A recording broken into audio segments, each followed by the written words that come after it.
విదేశాల్లో చదవాలనుకుంటున్నారా? అయితే విదేశ్ కన్సల్టెంట్స్ ని సంప్రదించండి. జలవనరులు కరువు రహిత ఆంధ్రప్రదేశ్ దిశగా ఈ భూమిపై ఏదైనా అద్భుతం ఉందంటే అది నీరే అన్న లోరెన్ ఐస్లీ అమెరికన్ ఆంథ్రోపాలజిస్ట్ మాటలు గుర్తు చేసుకుంటున్నాం అధ్యక్ష. ఈ మాట నీటి ప్రాధాన్యతను వివరిస్తుంది అధ్యక్ష. సాగునీటి రంగాన్ని గత ప్రభుత్వం పూర్తిగా నిర్లక్ష్యం చేసింది. ఈ రంగాన్ని విధ్వంసం చేసింది. నీటి కోసం ఎదురు చూసే రాయలసీమ ఉత్తరాంధ్ర రైతులను నట్టేట ముంచింది. జీవనాడి లాంటి పోలవరం ప్రాజెక్టు మొదలుకొని పల్లెల్లో పిల్ల కాలువల నిర్వహణను కూడా సరిగ్గా పట్టించుకోకుండా వదిలేసింది. నిర్లక్ష్యం వల్ల గత ప్రభుత్వం హయాంలో కొట్టుకుపోయిన డ్యాములని చూసాం. వాటి వైపు కన్నెత్తి చూడని పాలకుల్ని చూసాం. మరోవైపు తుంగభద్ర డ్యాంలో గేట్లు కొట్టుకుపోతే తెల్లారక ముందే పొరుగు రాష్ట్రానికి పరుగులు పెట్టించిన నేటి పాలకుడిని చూస్తున్నాం. ఇది మాకున్నటువంటి చిత్తశుద్ధి. గరిష్ట స్థాయిలో 10,000 కోట్ల రూపాయలకు పైగా బిల్లుల బకాయిలు ఉండడంతో అన్ని సాగునీటి ప్రాజెక్టుల పురోగతి కుంటుపడింది. తమ కక్ష సాధింపు రాజకీయాలలో భాగంగా గత ప్రభుత్వం దీర్ఘకాలంగా నిలిపివేసిన నీరు చెట్టు బిల్లులు సైతం ఇందులో ఉన్నాయి. 4,600 కోట్ల రూపాయల బకాయిలను చెల్లించి మా ప్రభుత్వం నిలిచిపోయిన ప్రాజెక్టులను పునరుద్ధరించింది. మిగిలిన బిల్లులను కూడా త్వరలోనే చెల్లించనున్నాం.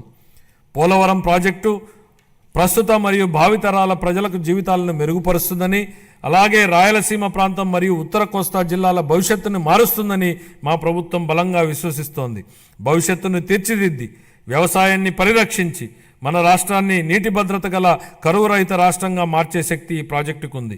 మా ప్రభుత్వం ఈ ప్రాజెక్టు మొదటి దశకు గాను కేంద్ర ప్రభుత్వం నుండి 12,157 కోట్ల రూపాయలను పొందగలిగింది. ఇప్పటికి 73% పురోగతిని సాధించిన ఈ ప్రాజెక్టు 2027 నాటికి పూర్తి కానుంది.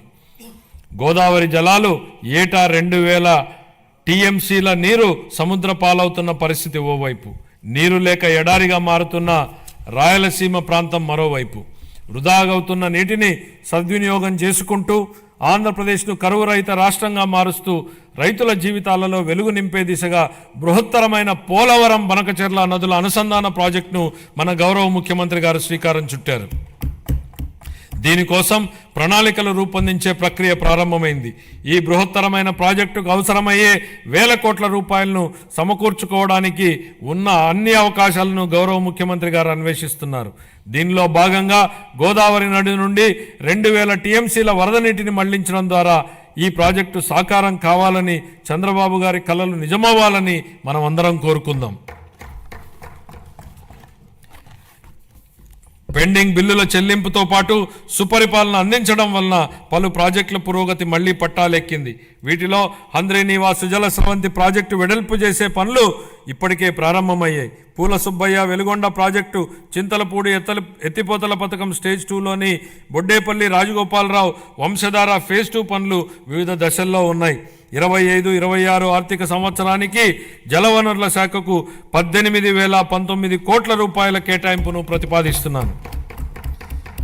పరిశ్రమలు మరియు వాణిజ్యం గత ప్రభుత్వ ఉదాసీన వైఖరి మరియు అసంబద్ధ విధానాల వలన పరిశ్రమలు మూతపడడంతో ప్రజలు ఉద్యోగాలు కోల్పోయి అనేక కుటుంబాలు ఆర్థికంగా చితికిపోయాయి. రాష్ట్రం నుంచి అనేక పరిశ్రమలు తరిమివేయబడడంతో వ్యాపార వర్గాల్లో భయాందోళనలు నెలకొన్నాయి.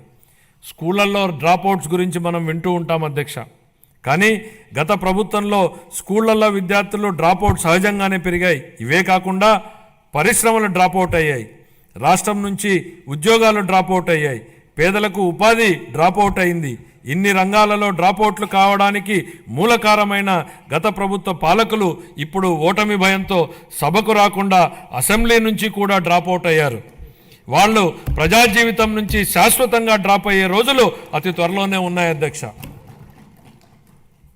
అనేక పరిశ్రమలు, ఎంఎస్ఎంఈలు, ఎస్సీ మరియు ఎస్టీ వర్గాలకు చెందిన వ్యాపారవేత్తలకు ప్రోత్సాహాల కోసం ఇవ్వాల్సిన 11,000 కోట్ల రూపాయల పైగా బకాయిలను గత ప్రభుత్వం నిలిపేసింది. వీటిలో 377.73 కోట్ల రూపాయల బకాయిలను మా ప్రభుత్వం ఇప్పటికే చెల్లించింది.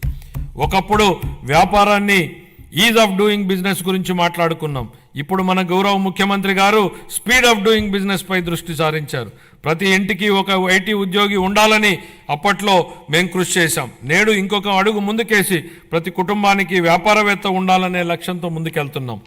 ఓర్వకల్లు, కొప్పర్తి అనే 2 పారిశ్రామిక వాడలకు ఆర్థిక సహాయం అందించి అభివృద్ధి చేసేందుకు కేంద్ర ప్రభుత్వం ఆమోదం తెలిపింది. పారిశ్రామిక కారిడార్ అభివృద్ధి పథకం కింద మూలపేట, దొనకొండ, చిలమత్తూరు మరియు కుప్పం అనే 4 కొత్త పారిశ్రామిక వాడలను ఎంపిక చేయడం జరిగింది. పారిశ్రామిక వృద్ధిని వేగవంతం చేయడానికి మరియు దృఢమైన పెట్టుబడి వ్యవస్థను నెలకొల్పడానికి మా ప్రభుత్వం ముందు చూపుతో కూడిన అనేక విధానపరమైన కార్యక్రమాలను ఆవిష్కరించింది. 4 లక్షల మందికి ఉద్యోగ అవకాశాలు కల్పించే దిశగా ప్రధాన పెట్టుబడిదారులైన NTPC, green energy limited, Arcelor Mittal steel company, NHPC, BPCL, Reliance Industries, LG Electronics, TCS, Tata Power, Greenko group, Hero Future Energies, Ecoren ఎనర్జీల నుండి మా ప్రభుత్వం 6.3 లక్షల కోట్ల రూపాయల పెట్టుబడి హామీలను సాధించగలిగింది. సుమన్ టీవీలో మీ పర్సనల్ అండ్ బిజినెస్ ప్రమోషన్స్ కోసం కింది నెంబర్కి కాంటాక్ట్ చేయండి.